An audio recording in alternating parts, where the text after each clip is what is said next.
మనస్సులో మెదిలేటువంటి ఆలోచనలు పూర్తిగా శూన్య లేకుండా పోవాలి. సర్వ సంకల్ప సన్యాసి యోగారూఢ అనే మాట భగవద్గీత కూడా వాడిన విషయం. సర్వ సంకల్ప సన్యాసి అన్నాడు. సుసంకల్ప సన్యాసి అనలేదు, దుస్సంకల్ప సన్యాసి అని చెప్పి అనలేదు. సర్వ సంకల్ప సన్యాసి. మనస్సులో ఏ సంకల్పం ఉన్నా కూడా అది బంధహేతువి అవుతుంది. సంకల్పం బంధం, నిస్సంకల్పం మోక్షం. మన ఏవ మనుష్యానాం కారణం బంధమోక్షయోః బంధాయ విషయాసక్తః ముక్త్యై నిర్విషయం స్మృతం అని మనకి అమృత బిందోపనిషత్తులో చెప్పేటువంటి మాట. కనుక మనస్సు అనే దాంట్లో ఆలోచనలు అనేటువంటివి అవి బంధహేతువులుగా ఉన్న విధానము. బంధహేతుత్వం అని చెప్పనంటే స్వరూపభావాన్ని పొందే అవకాశం ఉండదు. మనస్సులో ఆలోచనలు అనేటువంటి ఉన్నట్లయితే దానివల్ల వ్యవహారం సిద్ధింపజేసుకోవచ్చు.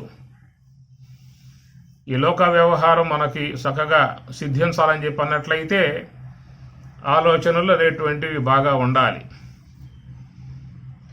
ఆలోచనలు కూడా సున్నితముగా ఉండాలి, సునిశ్చితమై ఉండాలి, సూక్ష్మమై ఉండాలి, చాలా పొదును కలిగి ఉండాలి. అలా ఉన్నప్పుడే వ్యవహారం కూడా సరైనటువంటి రీతిలో సాధించుకునే అవకాశం ఏర్పడుతుంది. నువ్వు ఆ కార్యం చేస్తున్నావు కదా, నువ్వు బాగా ఆలోచించుకున్నావా అని చెప్పి అంటాం మనం. బాగా ఆలోచించుకునే నువ్వు చేస్తూ ఉన్నావా, ఆలోచించుకునే చేస్తున్నావా అని చెప్పి అంటాం మనం. కనుక ఏ కార్యమైనా మనకి సరైనటువంటి కోణములో, సరైనటువంటి రీతిలో, శుద్ధముగా, ఇబ్బందులు లేకుండగా, సమస్యలు లేకుండగా, దానివల్ల ఎలాంటి ప్రమాదాలు లేకుండగా ఆ కార్యములు సాధింపజేసుకోవాలని చెప్పన్నట్లయితే ఆలోచనలో కూడా చాలా సునిశ్చితమై ఉండాలి, సూక్ష్మమై ఉండాలి, శుద్ధమై ఉండాలి. బాగా వాటిని పొదును బారినటువంటి ఆలోచనలుగా ఉన్నప్పుడే ఆ కార్యసిద్ధి కూడా సక్రమంగా అయ్యే అవకాశం ఏర్పడుతుంది. అలాంటి ఆలోచన లేకుండా గనక సునిశ్చితమై, సూక్ష్మమై, పొదును బారి ఉన్నటువంటి ఆలోచన లేకుండా మామూలుగా మరి ఆలోచనతో చేసినట్లయితే తర్వాత జీవితకాలంలో పశ్చాత్తాపాలు చెందాల్సిన పరిస్థితి ఏర్పడుతుంది. తొందరపడ్డాను, ఆ విధంగా చేశాను, ముందు ఆలోచించుకోవాల్సి ఉన్నది, ఆలోచన చేయలేదు, నేను ఆలోచన చేయకపోవడం కారణముగా ఈ విధంగా అయ్యింది, తత్కారణంగా అనేకమైనటువంటి ఇబ్బందులు పడుతూ ఉన్నాను, నష్టపోయాను అని ఇట్లా మనం లోకంలో ఈ మాటలు వింటూ ఉంటాం. కారణం ఏంటంటే ఉన్న ఆలోచన మనం సానరాయి మీద దాన్ని బాగా పొదును పట్టల. కాబట్టి వ్యవహారం అనేటువంటిది బాగా సునిశ్చితముగా, చక్కగా, సమస్యలు లేకుండా నిర్వర్తింపబడాలి అని చెప్పనే దానికి ఆలోచనలను వాడుకోవటం అనేటువంటిది లోకంలో అందరూ చేసేటువంటి పని. ఒక అమ్మాయి వివాహం చేయాల్సి వస్తే దాని విషయంలో ఎంత బాగా యజమాని ఆలోచన చేస్తాడు, ఎంత సూక్ష్మంగా ఆలోచన చేస్తాడు, ఎంత దూరముగా ఆలోచన చేస్తాడు, ఎంతో మందితో విచారించి కూడా ఆలోచనలు చేసే విధానం ఉంటుంది. చక్కగా ఆలోచనలు కూడా బాగా ఉదంతరది ఒకటి ఆలోచనలు చేసే విధానం ఉంటుంది. అలా చేసినప్పుడే భవిష్యత్తులో మరి ఆ అమ్మాయి ఇబ్బంది పడకుండా, సమస్యలు పడకుండా మరి వాళ్ళ ఇంట్లో హాయిగా ఉండే అవకాశము ఏర్పడుతుంది. తొందరపడి ఆలోచన లేకుండా, అనాలోచితంగా, ఎవరి యొక్క సలహా లేకుండా ఆ కార్యం చేసినట్లయితే తర్వాత కాలంలో తాను బాధపడాల్సిన పరిస్థితి ఏర్పడుతుంది, వాళ్ళు కూడా బాధపడే పరిస్థితి ఏర్పడుతుంది. ఇట్లాగా లోక వ్యవహారమును సిద్ధింపజేసుకోవటానికి మానవులు ఆలోచన చేసుకోవటం లాంటిది ఉంటుంది. ఏ విషయమైనా కూడా ఆలోచన లేకుండా ఎవరు కూడా ఏ కార్యము చేయరు. కనుక ఆలోచనల చేత మనకు సిద్ధించేది వ్యవహారం, లోక వ్యవహారం. ఈ లోక వ్యవహారమును సిద్ధింపజేసుకోవాలంటే ఆలోచనలు కావాల్సి ఉంటుంది. కానీ ఇక్కడ మహర్షి చెప్పేటువంటి మాట, సద్భావ సుస్థితి. సద్భావ, సత్ అనగా బ్రహ్మము. అంటే ఆ బ్రహ్మమునందు సుస్థితి, స్థిరత్వాన్ని సంపాదించుకోవాలని చెప్పి అన్నట్లయితే భావశూన్య, ఇక్కడ ఆలోచన పూర్తిగా తీసివేయాల్సిన విధానం ఏర్పడుతుంది. అందువల్ల దీనిని నివృత్తి మార్గము అన్నారు. ఆలోచనలు చేసి కార్యాలు సిద్ధింపజేసుకునే మార్గమేమో ప్రవృత్తి మార్గము అని చెప్పని అంటారు. కనుక పారమార్థికం సిద్ధింపజేసుకోవాలని చెప్పినట్లయితే ఆలోచన పూర్తిగా ఆపివేయాల్సి ఉంటుంది. విరుద్ధం. ఒకటి ప్రవృత్తి అన్నా, నివృత్తి అని చెప్పని అన్నాం. బహిర్ముఖము అన్నాం, అంతర్ముఖము అని చెప్పని అన్నాం. ఎందుకన్నాం? బహిర్ముఖము అని చెప్పి అన్నప్పుడు ఆలోచనలతో చేరి ఉన్నటువంటి విధానం. ఆలోచనల చెయ్యింది లోకంలో ఏది కూడా మనకి సిద్ధించే అవకాశం లేదు. ఇలా సిద్ధించినప్పటికీ, ప్రాప్తించినప్పటికీ కూడా దాని వలన సమస్యలు పొందే అవకాశం ఏర్పడుతుంది. ఏదన్నా మనం సంపాదించుకునే విధానంలో కూడా ఆలోచనల ద్వారానే సంపాదించుకోవాల్సి ఉంటుంది. ఒక కార్యం చేయాలని చెప్పి అన్నప్పటికీ కూడా బాగా ఆలోచించుకుని చేయాల్సి ఉంటుంది. కాబట్టి పూర్తి విరుద్ధం. ఏది ఆలోచన రహితమై ఉన్నదానికి, ఆలోచన సహితమై ఉన్నదానికి చూసినట్లయితే పూర్తి విరుద్ధం. అందువల్లే అది ప్రవృత్తి అన్నాం, ఇది నివృత్తి అని చెప్పి అన్నాం. దాన్ని బహిర్ముఖము అన్నాం, ఇది అంతర్ముఖము అన్నాం. ఎందుకంటే పూర్తి విరుద్ధం. అది సాకారంచ, నిరాకారంచ, సగుణంచ, నిర్గుణంచ. సగుణమై ఉన్నదేమో ఈ ప్రపంచం, నిర్గుణమై ఉన్నదేమో, నిరాకారమై ఉన్నదేమో బ్రహ్మము. అందువల్ల ఇక్కడ మహర్షుల వారు భావ సుస్థితి అనగా సద్భావ సుస్థితి, సత్ భావ. భావ అంటే ఉనికి, భావ అనగా ఉనికి, అది బ్రహ్మమునందు ఉండుట అనేటువంటిది. సద్భావ అంటే బ్రహ్మమునందు ఉండుట అని అర్థం. నాస్తి బుద్ధి అయుక్తస్య నచాయుక్తస్య భావన నచాభావయత శాంతి అశాంతస్య కుతః సుఖం. గీత చెప్పేటువంటి మాట. నాస్తి బుద్ధి అయుక్తస్య, అయుక్తుడే ఉన్నటువంటి వానికి బుద్ధి లేదు. ఆ బుద్ధి అనేటువంటి శుద్ధ సాత్విక బుద్ధి లేకపోవడం కారణముగా బ్రహ్మభావం లేదు. నచాభావయత శాంతి, అటు బ్రహ్మభావం లేనటువంటి వానికి శాంతి లేదు. అశాంతస్య కుతః సుఖం, శాంతి లేని వానికి సుఖం ఎక్కడిది అనేటువంటి మాట పరమాత్మ వాడతాడు. కాబట్టి బ్రహ్మభావన కలిగి ఉన్నటువంటి వారికి మాత్రమే శాంతి ఉంటుంది. అట్టి ఆ శాంతి ఉన్నటువంటి వాడు సుఖంగా జీవితాన్ని జీవించే అవకాశం ఏర్పడుతుంది. కాబట్టి బ్రహ్మభావన చేతనే ఆత్మానందాన్ని పొందే విధానముగా భగవద్గీత చెప్పేటువంటి మాట. ఇక్కడ రమణ భగవానుల వారు సద్భావ సుస్థితి, సద్వస్తువగు బ్రహ్మమునందు భావ, ఉనికి కలిగి ఉండటము. కనుక సద్భావమునందు, సత్ భావమునందు, బ్రహ్మమునందు ఉనికి కలిగి ఉండేటువంటి విధానం రావటం అని చెప్పనంటే భావశూన్య. ఇది ముందు కావాలి. ఇక్కడ ఏది భావశూన్య అని చెప్పనంటే ఇక్కడ వ్యావహారికమై ఉన్నటువంటి యొక్క వస్తువు, వ్యావహారికమై ఉన్నటువంటి వస్తువు యందు భావ. భావ అంటే ఆలోచనలు అని అర్థం. ఇక్కడ సాధారణంగా ఇది అందరికీ కూడా ఒక స్వాభావిక రూపం దాల్చి ఉన్నటువంటి విధానం. దీనికోసముగా ప్రత్యేకంగా ప్రయత్నం చేయాల్సిన అవసరం లేదు. ఆలోచన సంబంధమై ఉన్నటువంటి ఏ ఉనికైతే భావం ఉన్నదో ఇది అందరికీ కూడా వెన్నతో పెట్టిన విద్యలాగా, ఎలాంటి శ్రమ లేనటువంటి మార్గములాగా చక్కగా వాళ్ళకి మరి స్వాభావికం దాల్చి ఉన్నటువంటి విధానము. అందువల్ల ఆలోచనలు అనేటువంటి ఏ భావమైతున్నదో ప్రాపంచిక సంబంధమై ఉన్న భావనలు అనేటువంటివి అందరికీ కూడా ఒక అలవాటుగా, స్వాభావికముగా అయి ఉన్నటువంటి విధానం. అయితే ఎంతో కాలముగా ఈ ప్రపంచమై ఉన్నటువంటి వ్యావహారిక వస్తువుల యందు మనస్సు ఆలోచన కలిగి ఉన్నటువంటి ఏ భావమైతే ఉన్నదో దానిని తప్పించటం అనేటువంటి విషయంలో ఈ సాధన అవసరమవుతుంది. భావరహితమై, ఆలోచన రహితమై ఉన్నటువంటి స్థితిని జీవితంలో సంపాదించుకోవాలి.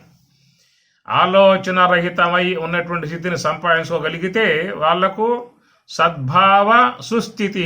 సద్భావ, సత్ అనగా బ్రహ్మమునందు, భావ ఉనికి కలిగి ఉండుట అనేటువంటి సుస్థితి, సు మంచిగా ఉన్నటువంటి స్థితి, నిలకడ అనేటువంటిది రావటం అని చెప్పనంటే భావశూన్య.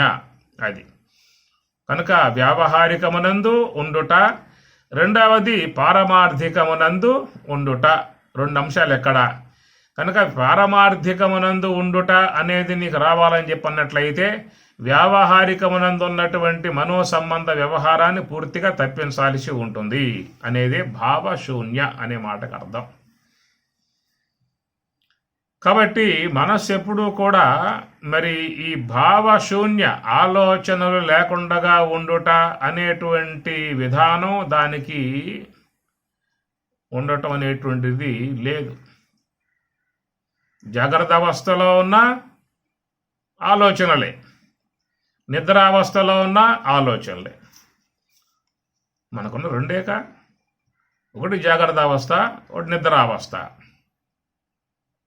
ఏమి కనుక జాగ్రత్త అవస్థలో ఉన్నంతసేపు ఆలోచనలే. నువ్వు షాపులో కూర్చున్నా, నడుస్తూ ఉన్నా, వెహికల్ మీద పోతూ ఉన్నా, భోంచేస్తూ ఉన్నా, కూర్చుని ఉన్నా, ఎప్పుడూ కూడా మనస్సంబంధ భావాలతోనే మనం ముడిపడి ఉంటాం. పోనీ నిద్రించాం, నిద్రపోయాం అని చెప్పి అనుకున్నా కానీ ఆ నిద్రలో కూడా ఉన్నదేమిటి? ఆలోచనలే. తెల్లవారులు కలవరింతలేక అనేక ఆలోచనలు, నిద్రపోయింది మొదలు లేచేదాకా అనేకమైనటువంటి ఆలోచనలతోనే నిద్ర అంతా కూడా గడుస్తూ ఉన్నది. సుషుప్తి అవస్థ అని చెప్పనేటువంటిది ఒకటి, అది కూడా మరి భావశూన్య అని చెప్పుకోవచ్చు. ఇక్కడ భావశూన్య అని చెప్పనంటే అది మరి ధ్యానమై ఉంటుంది, లేదా యోగ సమాధి అన్న అయి ఉండాలి, లేదా సుషుప్తి అవస్థ అన్న అయి ఉండాలి. భావశూన్య అనేది ఎక్కడుంటుంది? యోగ సమాధిలో లేదు. భావశూన్యం అయిపోయింది. అక్కడ పూర్తిగా మనసు అనేది ఆలోచనల నుంచి విడబడి ఉంది కాబట్టి యోగ సమాధి అని చెప్పని అంటాం. అలాంటి భావశూన్య విధానము ఏర్పడితేనే నీకు నిద్రావస్థలో కూడా సుషుప్తి అనుభవాన్ని పొందడం అనేది జరుగుతుంది. కానీ ఆ భావశూన్యమై ఉన్నటువంటి సుషుప్తి అనుభవం ఉన్నదో అది చాలామందికి నాడు కొరవబడి ఉన్నది, లోపించి ఉన్నది. అట్టి భావశూన్యమై ఉన్నటువంటి సుషుప్తి విధానము పసితనములో ఉన్నది. పసిబిడ్డగా ఉన్నప్పుడు వానికి ఆలోచనలు అనేటువంటివి ఉండవు అని మనం చెప్పుకోవాలి. ఎందుకంటే అక్కడ మనస్సు ఇంకా వృద్ధి కాల, రాగద్వేషాలకు గురి కాల, విషయములలోకి పరిగెత్తేటువంటి వేగం ఇంద్రియాలలో పెరగల. కాబట్టి ఆ పసితనములో పసిబిడ్డగా పాలు తాగే వయసులో ఉన్నప్పుడు తల్లిపాలు సేవించగానే అతడు సుషుప్త అవస్థకి వెళ్ళిపోతాడు. అందువల్ల భావశూన్య మనస్సులో ఎలాంటి ఆలోచనలు లేకుండా ఒక స్థితి, నిద్ర సమాధి అన్నట్లుగా, లేదా బాలోన్మత్త అనేటువంటిది వర్ణన చేస్తారు మహాత్ములు. యోగ సమాధిని ఆ బాలుని యొక్క అవస్థతో పోలుస్తారు. ఎట్లా పసిబిడ్డ సుషుప్తి అవస్థ యందు భావశూన్య ఆలోచన రహితముగా ఉంటాడో అనే విషయాన్ని మహాత్ములు యోగ సమాధిని పొంది ఉన్న దాంతో పోల్చే విషయం ఉన్నది ఇక్కడ. కాబట్టి ఇక్కడ భావశూన్య అనేటువంటి మాటగా చెప్పుకున్నట్లయితే మనకు జీవితంలో అది ఉన్నదా? నిద్రా సమయంలోనన్నా మరి అది ఏర్పడుతుందా అని చెప్పనంటే చాలా అరుదు. ఎక్కువ సమయం మనోసంబంధ కలతలు, మనోసంబంధ ఆలోచనలు, మనోసంబంధ స్వప్న వ్యవహారం, వాటితోనే నడిచిపోయే విధానముగా ఉన్నది. కాబట్టి మనకు మేలుకున్న దాని యందు, నిద్రపోయే దాని యందు, రెండింటి యందు కూడా ఈ మనసు అనేటువంటి ఆలోచనలే మనం చూసే విధానం ఉన్నది. మనోసంబంధ ఆలోచనలే స్వప్నం. తెల్లవార్లు స్వప్నాలేక, కలలేక. గమనించండి, కలలు లేని, కలత లేని నిద్ర మనకేమైనా వస్తుందా? వస్తే అదృష్టమే, అదే ఆరోగ్యదాయకం. ఒకవేళ వచ్చినా ఏ కొద్దిసేపో, మిగతా సమయం అంతా కూడా కలలు, కలతలు, ఆలోచనలు. ఈ ప్రకారముగా మనస్సు అనేది అహర్నిశములు అది ఆలోచన పరంపరా విధానములో మునిగిపోయి ఉన్నది. కాబట్టి ఆ విధముగా ఆలోచన అనేటువంటి భాగములో చేరిపోయి ఉన్నటువంటి అట్టి మనస్సుని భావశూన్య స్థాయికి మనం తీసుకురాగలుగుతామా అనేటువంటి విషయంలో మన ప్రయత్నం సాగాల్సి ఉంటుంది. భావశూన్య అది నువ్వు తేగలిగితేనే సద్భావ సుస్థితి.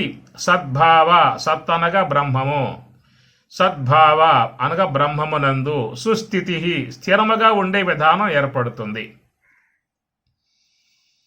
అట్టి సద్భావ సుస్థితి, సద్భావమునందు బ్రహ్మమునందు నిలకడగా ఉండగలిగే విధానం ఏర్పడిందా అంటే అది మోక్షము. ఆనాడే మోక్షము. దానినే 3వ సోపానముగా అహం బ్రహ్మాస్మి అని చెప్పని అంటారు. అహం నేను బ్రహ్మమును అస్మి అయి ఉన్నాను అనేటువంటిది సద్భావ సుస్థితి. సద్భావమునందు స్థితి సుస్థితి నిలకడగా ఉన్న విధానం. అయితే మనసు అనేది మరి భావశూన్యత సాధించాలిగా ముందు. మరి మనసులో పరంపరగా సాగేటువంటి ఆలోచన ప్రవాహాన్ని ఎట్లా అడ్డుకట్టేస్తావు, ఎట్లా లేకుండా చేస్తావు? దానికొక ఆలంబనం అనేటువంటిది కావాల్సి ఉంటుంది. ఆ ఆలంబన విధానమే, ఎందుకంటే మనస్సులో ఆలోచనలు అనేటువంటి ఒక ప్రవాహం అనిశ్చితముగా దాంట్లో ప్రవాహం పోతా ఉన్నది కనుక ఆ ప్రవాహాన్ని అడ్డుకోవాలి, దాన్ని లేకుండా చేయగలగాలి. అయితే ఇంతకాలం మనసులో సాగేటువంటి ఆ ప్రవాహం అనేటువంటి దాన్ని అడ్డుకునే ప్రయత్నం, అడ్డుకునే పని మనకు జీవితంలో పడల. కారణం ఏంటంటే మనం ఆధ్యాత్మికం అనేటువంటిది ఎప్పుడు అధ్యయనం చేయలేదు కాబట్టి. ఆధ్యాత్మికం అధ్యయనం చేసి ఉంటే, మహాత్ముల ద్వారా ఉపదేశాన్ని పొంది ఉంటే ఆనాడు ఈ ప్రవాహమును అడ్డుకోవాల్సినటువంటి పరిస్థితి, అడ్డుకోవాల్సినటువంటి ఒక పని పడి ఉండేది. మనకు ఆ పని పడల. కారణం మనం తాత్వికానికి దూరంగా ఉన్నాం, బ్రహ్మ సంబంధమై ఉన్న భావానికి దూరముగా ఉన్నాం, జ్ఞాన విషయానికి దూరముగా ఉన్నాం. మనకు ఇహ సంబంధమై ఉన్నటువంటి యావకేషనే తప్ప, ఇహ సంబంధమై ఉన్నటువంటి వ్యవహారమే తప్ప మరొక భావం మనలో ఉత్పన్నం కాలేదు. ఎందుకంటే పారమార్థిక సంబంధమై ఉన్నటువంటి భావన మనకి సొసైటీ ఇవ్వదు, సంసారం ఇవ్వదు, ప్రభుత్వాలు ఇవ్వవు, పాఠశాలల్లో ఎవరు. ప్రైమరీ స్కూల్లో కూర్చున్నాం, హై స్కూల్లో కూర్చున్నాం, కాలేజీల్లో కూర్చున్నాం, ఎక్కడైనా మనకి అయ్యా నువ్వు స్థూల దేహం కాదు, సూక్ష్మదేహం కాదు, కారణదేహం కాదు, మహాకారణం కాదు, అతీతమై ఉన్నటువంటి ఆత్మవు నువ్వు త్రివిధావస్థలుగా సాక్షివై ఉన్నావు, దేహత్రయ సాక్షిగా ఉన్నావు, అవస్థాత్రయ సాక్షిగా ఉన్నావు.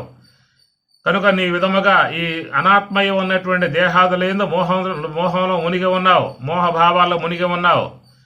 విడబడాలి, నివృత్తి మార్గంలో పయనించాలి, నీ స్వరూప జ్ఞానం పొందాలి అనేటువంటి అంశములుగా మనకి ప్రైమరీ స్కూల్లో వచ్చాయా, హై స్కూల్లో వచ్చాయా, కాలేజీల్లో వచ్చాయా? ఎవరిచ్చారు? మన ప్రభుత్వం ఏమైనా పని కట్టుకొని ఇలాంటి ప్రచారం ఏమైనా చేయిస్తుందా?